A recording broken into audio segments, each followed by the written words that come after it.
मी कुमारी वेदांत प्रदीप राव. मी कुमारी सिद्धिबिंब पाटील. आमच्या सायन्स मॉडेलचे नाव आहे बहुउद्देशीय काठी. ही काठी आहे ज्याची आपण खुर्चीसुद्धा बनवू शकतो.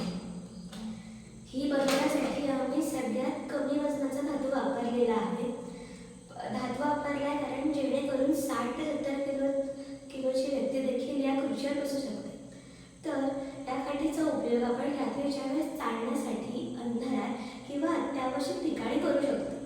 तर रात्रीच्या वेळेस चालण्यासाठी इथे आम्ही LED लाईट लावलेला आहे, जेणेकरून रात्रीच्या वेळेस चालताना आपल्याला समोरची वस्तू नीट दिसेल. तसंच कमीत कमी इलेक्ट्रिसिटीचा वापर व्हावा यासाठी आम्ही इथे सोलार पॅनल देखील लावलेला आहे, जेणेकरून आपण जेव्हा ही काठी प्रवासात घेऊन जाऊ आणि आपला फोन काही कारणास्तव डिस्चार्ज झाला तर इथे चार्जिंग पॉईंट देखील आहे, जेणेकरून प्रवासात आपण आपला फोन चार्ज करू शकतो.